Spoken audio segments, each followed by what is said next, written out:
Oui, bonjour, j'espère que vous allez bien. Aujourd'hui, je vous présente une nouvelle fonctionnalité qui a été ajoutée sur CryptoExcel dans sa version Google Sheets et il s'agit donc de l'ajout dans l'onglet répartition des stablecoins.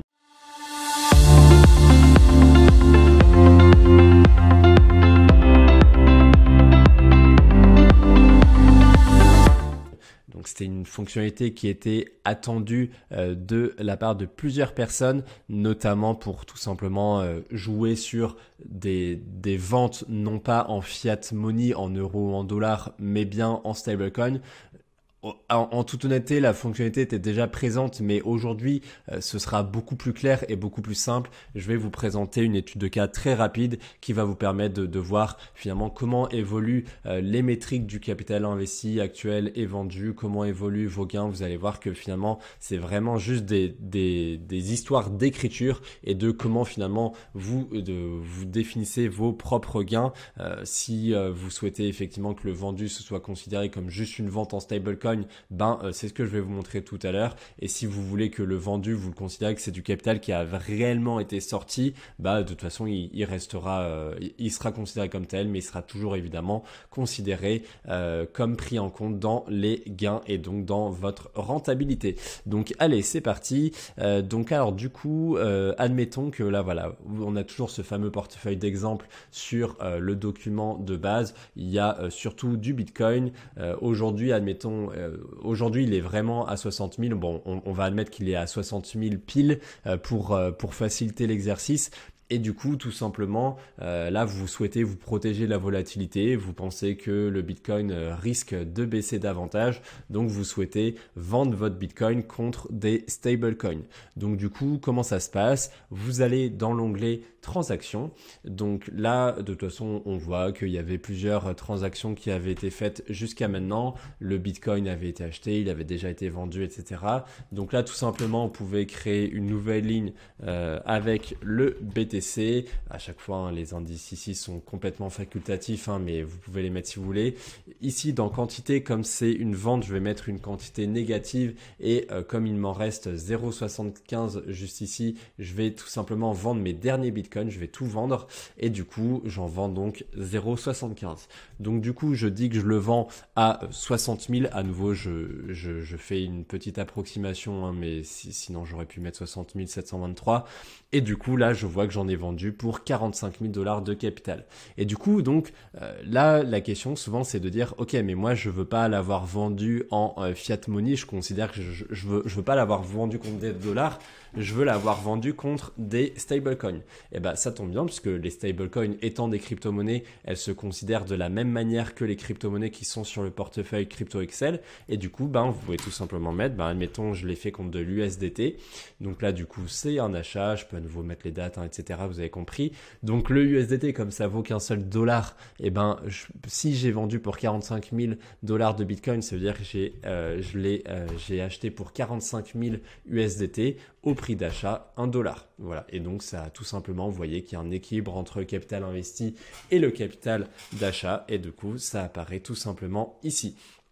Et du coup, à partir de là, ça se fait plutôt facilement. Il suffit d'ajouter USDT ici et d'ajouter, là ici que, en fait, voilà, vous ajoutez juste USDT, pardon, et tous les éléments se mettent en place ici. Voilà, il y a les 45 000 tokens à 1 dollar.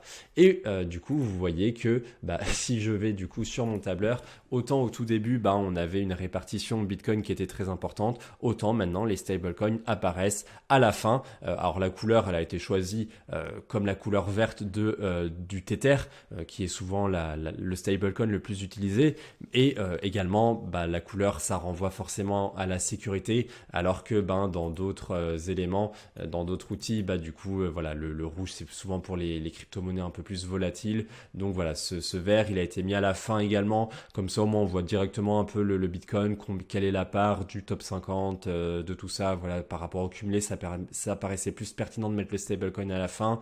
Et idem, là c'est pas forcément pertinent de mettre le nombre de stablecoins que vous avez, même si vous le voulez, vous pouvez tout simplement mettre les formules juste ici, il n'y a aucun problème.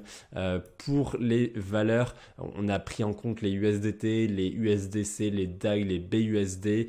Si vous voulez en mettre plus, à nouveau, vous pouvez tout simplement renommer par l'un de ceux que vous n'utilisez pas, ou vous pouvez ajouter la formule en plus ici à chaque fois. C'est vraiment tout le temps la même chose. Donc là, voilà, en tout cas, vous voyez que c'est un simple effet d'écriture. Du coup, vous pouvez également aller là dans vos transactions et pour info, voici ce qu'il y avait juste avant qu'on fasse la transaction. Donc, qu'est-ce qui a changé au final? Là, les gains, à nouveau, vous voyez qu'il y a $1000 de différence. C'est justement parce que j'ai pas pris 60 723. Hein. Sinon, ça aurait été évidemment la même chose. Hein. Vous n'avez pas perdu de l'argent en faisant ça. Et donc, du coup, en fait, qu'est-ce qui change? Vous voyez que finalement, vous avez le même gain, la même rentabilité. C'est juste qu'après, les métriques de capital vendu et capital investi ont évolué. Là, ça a pris plus 50 000 puisque du coup, on a vendu pour 45 000 de Bitcoin et on a réacheté entre guillemets pour 50 000 de stablecoin. Donc du coup, ça monte ça, mais le capital actuel, le gain, la rentabilité, ils sont inchangés à peu de choses près si à nouveau on avait pris le véritable prix. Donc vous voyez que finalement le swap de crypto-monnaie, c'est-à-dire acheter une crypto-monnaie pour une autre, ça se met en place comme ça. Il suffit de faire deux lignes, une vente et un achat avec l'autre crypto-monnaie. Ça peut être un stablecoin ou pas, hein, c'est vraiment ce que vous qui voyez ce que vous voulez faire, mais vous voyez qu'en fait, du moment que vous veillez bien à ce que le capital investi là, ce soit le même capital vendu qu'ici, en fait, vos métriques ici, certes, elles vont monter, mais en soi, ça modifiera pas du tout votre indice de rentabilité, donc ça fausse absolument rien. Si jamais vous voulez que ces métriques ne soient pas prises en compte pour ce swap, en fait c'est simple, hein. Ici vous supprimez ici, vous supprimez ici et du coup à nouveau vous retrouvez les mêmes métriques que vous aviez tout à l'heure. Donc à nouveau vous voyez, vous pouvez même indiquer là dans la colonne commentaire swap et comme ça voilà. Et du coup vous voyez que vous pouvez faire absolument ce que vous voulez avec CryptoExcel. Vous pouvez vraiment considérer que c'est un achat-vente via de la fiat monnaie. Vous pouvez faire un achat-vente via du stablecoin.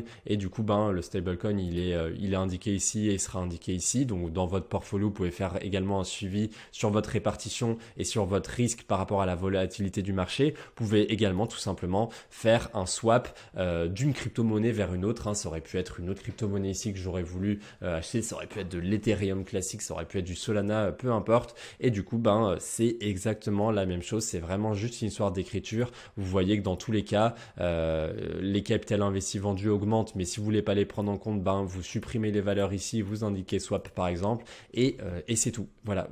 Donc vous avez toute la liberté de manœuvre en fonction de ce que vous préférez, de ce que vous estimez avoir comme définition de capital investi. Est-ce que c'est de l'argent que vous avez amené de votre poche, ou est-ce que finalement vous n'avez pas forcément d'intérêt par rapport à ça? Est-ce que le capital vendu, c'est de l'argent que vous avez complètement sorti définitivement de votre portefeuille crypto-monnaie, ou est-ce que tout simplement ça montre le nombre de ventes et ça montre un petit peu l'agilité de votre portefeuille? Voilà, en tout cas, vous pouvez faire tout ce que vous voulez en fonction de ça. D'ailleurs, petite information, donc du coup pour les USDT, évidemment, la notion de prix objectif n'a pas forcément beaucoup de pertinence, puisque de toute façon, le prix restera constant. Mais malgré tout, pour information, vous pouvez dire là, si je m'amuse à mettre 1, il n'y aura pas d'alerte de vente sur ça. La raison, c'est parce que les alertes de vente qui sont ici, il y a toujours une condition 2 qui est basée sur les profits avec un certain seuil minimum.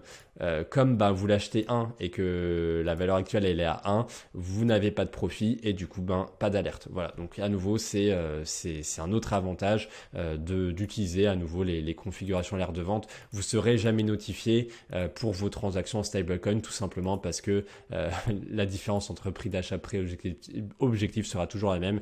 Évidemment, vous pouvez laisser vide prix objectif, de toute façon ça n'a aucun intérêt. Voilà, en tout cas j'espère que cette vidéo vous a plu, que ça vous a montré une bonne fois pour toutes les détails concernant les utilisations de CryptoExcel, peu importe la configuration dans laquelle vous souhaitez vous trouver. N'hésitez pas à nous faire remonter d'autres cas d'utilisation que vous retrouvez lors de votre utilisation de CryptoExcel. On vous montrera, en tout cas avec les fonctionnalités, que vous pouvez faire tout ce que vous voulez, et en tout cas on ajoutera de plus en plus de nouvelles fonctionnalités. En tout cas, je vous souhaite de très bons investissements crypto. Si vous êtes intéressé par CryptoExcel dans sa version Google Sheet. Il est disponible en allant directement sur le site cryptoexcel.io et en souscrivant à la version VIP qui vous donne voilà, accès à Google Sheets en plus de modules supplémentaires sur lesquels voilà, en plus de c'est un peu des vidéos comme ça sur lesquelles on va encore plus loin et on vous parle de cas, d'exemples qui permettent de maîtriser l'outil comme vous le souhaitez. Et du coup pour les personnes qui ont déjà souscrit à la version standard et qui ont déjà un espace membre, bah, évidemment vous pouvez souscrire à l'offre VIP pour 49 € supplémentaires directement depuis votre espace membre. Je vous dis à la semaine prochaine pour de nouvelles vidéos. Au revoir, très bonne soirée.